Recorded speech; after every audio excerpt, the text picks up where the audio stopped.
Kali ini saya memberi judul Langkah Setan Paul Ladusing versus netizen dalam peradilan peninjauan kembali 7 terpidana.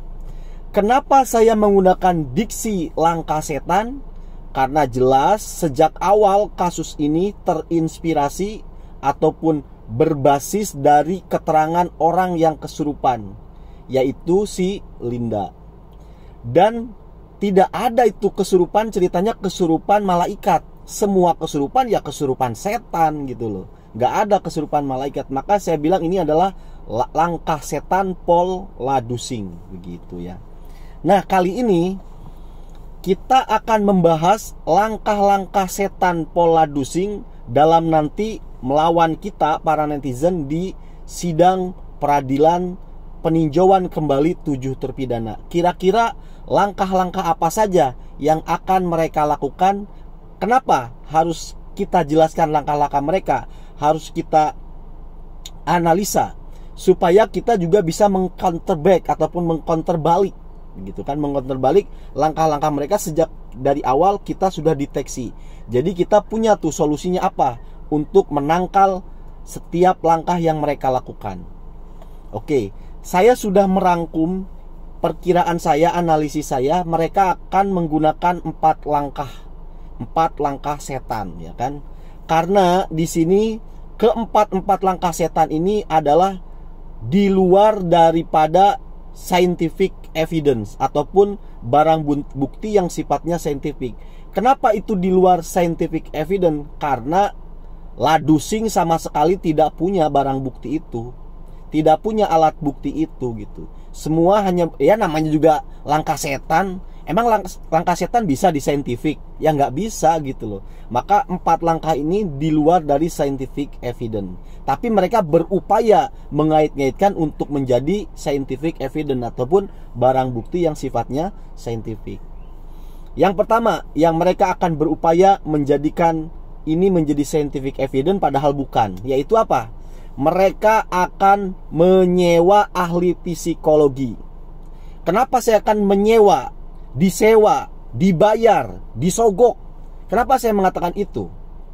Dikarenakan ini sudah kejadian terhadap Peggy Setiawan sebelum pra-peradilan, ya kan? Sebelum masuk ke meja peradilan nih, si Peggy Setiawan itu dicek psikolog dulu, gitu.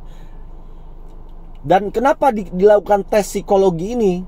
Yaitu untuk supaya tes psikologi ini mereka harapkan akan menjadi scientific evidence ataupun barang bukti yang sifatnya scientific. Tapi ternyata para ahli psikologi ini bayaran semua. Kenapa bisa dikatakan bayaran? Hasilnya itu tidak benar, bohong, tidak akurat.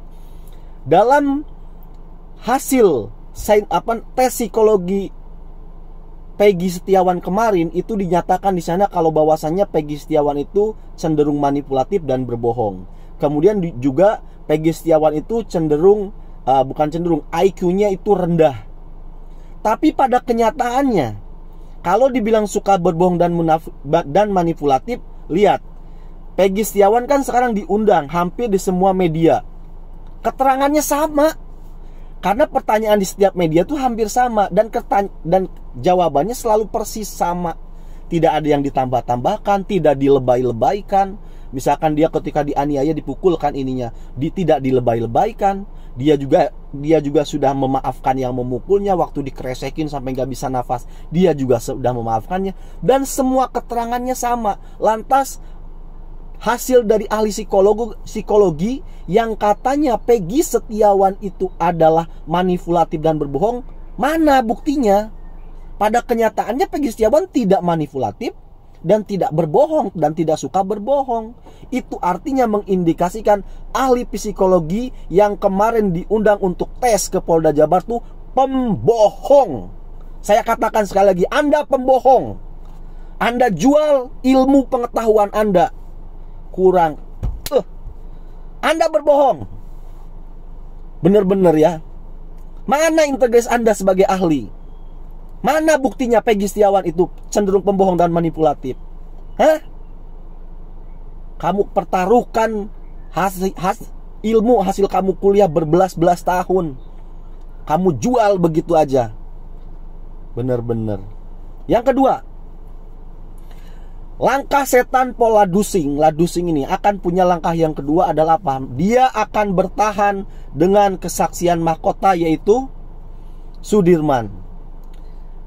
Ini akan tetap dipertahankan karena ketujuh terpidana yang dipenjara itu semua BAP-nya hasil pengakuan Sudirman, termasuk 3 DPO itu hasil dari pengakuan Sudirman. Bagaimana cara netizen mengcounter ini? Blow up aja itu di media sosial kalian. Video-video yang ataupun foto-foto yang menjelaskan kalau Sudirman itu adalah keterbelakangan mental. Lulus SD umur 17 tahun. Itu terus di blow up. Biar membentuk satu opini dan masyarakat menjadi tahu semua kalau Sudirman itu keterbelakangan mental. Itu masyarakat harus tahu. Supaya apa? Supaya terbentuk satu opini bahwasanya polisi ngambil satu kesaksian dari orang yang keterbelakangan mental, dan Sudirman tidak pernah dites psikologi seperti Peggy Setiawan. Yang harusnya dites psikologi itu Sudirman, Pak. Sudirman, bukan Peggy Setiawan. Anda ini gimana sih? Sekolah nggak dulu Anda? Waduh, bener-bener ya. Sekolah nggak kalian itu loh? Mau ngebodoh-bodohin rakyat? Mau bodoh-bodohin netizen? Ya ampun. Dikira kami ini orang-orang aduh, bener-bener ya. Yang harus dites psikologi itu Sudirman, Pak. Dia 17 tahun baru lulus dan Anda ambil kesaksiannya. Nah, ya netizen ya, share video ini kalau bisa tuh, biar tahu semua kalau Sudirman itu 17 tahun baru lulus SD. Paham? Yang ketiga langkahnya apa? Mereka akan menggunakan langkah setan, yaitu apa? Akan bilang bahwasanya mereka ini telah mengajukan gerasi, dan syarat mengajukan gerasi adalah mengakui kesalahannya. Bagaimana cara netizen mengcounter ini ataupun melawan balik alibi ini? Yaitu apa? Pengakuan itu didasari atas 2, keterpaksaan dan sukarela. Nah, yang dilakukan 7 terpidana untuk mengakui kesalahan karena ingin dapat gerasi itu bukan karena sukarela, tapi karena keterpaksaan. Kenapa dikatakan keterpaksaan? Mereka ingin ringan kan, supaya dapat gerasi dari presiden, ingin ringan, maka mereka terpaksa untuk mengakui kesalahan. Kenapa ini terpaksa? Karena memang sedari awal ini prosesnya adalah proses yang cacat hukum. Dari awal mereka mengaku itu akibat dari tekanan, akibat dari penganiayaan, dan akibat dari penyiksaan. Begitu. Jadi gerasi yang diajukan oleh mereka, kemudian mereka terpaksa untuk mengakui kesalahannya, ini perlu di blow up di media. Netizen harus dikasih tahu semua. Ini awal pengakuan mereka itu sudah cacat karena hasil daripada keterpaksaan, hasil daripada penganiayaan dan tekanan. Nah, begitu. Itu juga akan dijadikan oleh mereka langkah-langkah. Dan kemudian langkah selanjutnya mereka juga akan mengesankan, memberikan satu image bahwa para pelaku ini adalah orang-orang kriminal, suka minum ciu dan lain sebagainya. Begitu. Itu nanti akan dibuat image seperti itu oleh mereka. Bagaimana cara netizennya? Netizen harus lebih dulu memberikan satu opini positif tentang ketujuh terpidana ini. Yaitu apa? Sebarkan aja itu video-video pengakuan ibunya, pengakuan temannya yang sampai nangis-nangis itu. Karena ibunya akan sambil nangis.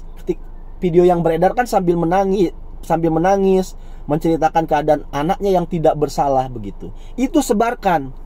Kalian harus lebih dulu itu memberitahukan kepada masyarakat luas supaya tidak kalah opini dengan mereka gitu loh. Kalau opini yang mereka yang duluan lebih viral dan mereka sudah mengimajikan ketujuh terpidana ini buruk sifatnya, bahaya, bisa kalah kita di peradilan. Tapi kalau opini yang menang adalah opini netizen bahwasanya mereka itu adalah korban kezaliman, korban salah tangkap, dan hasil pengakuan orang dekatnya, ibunya, ternyata mereka tuh ya orang-orang baik sebenarnya. Cuma hanya kenakalan remaja aja itu, nongkrong-nongkrong sambil minum ciu, mungkin ada tato sedikit-sedikit begitu. Tapi secara kehidupannya kepada ibunya yang berbakti begitu loh. Nah, ini opini ini harus segera kalian blow up supaya menjadi satu opini positif. Jangan sampai kalah perang opini di media sosial. Begitu. Kemudian langkah yang terakhir adalah nyuap hakim. Bermain mata dengan hakim. Ini bahaya ini. Bagaimana caranya? Sama seperti kita udah lakukan kepada Hakim Eman. Ketika Hakim Eman ditunjuk, kita langsung kawal itu Hakim Emannya. Ya kan? Langsung kita blow up di media. Data-datanya langsung kita blow up. Kemudian kita diiringi doa, semoga Bapak begini, semoga Bapak adil kan. Di blow up.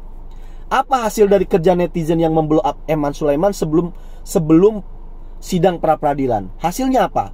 Ibunya Eman Sulaiman ternyata lihat media sosial juga. Mungkin juga lihat video saya. Nah, dari situlah ibunya Eman Sulaiman terketuk hatinya.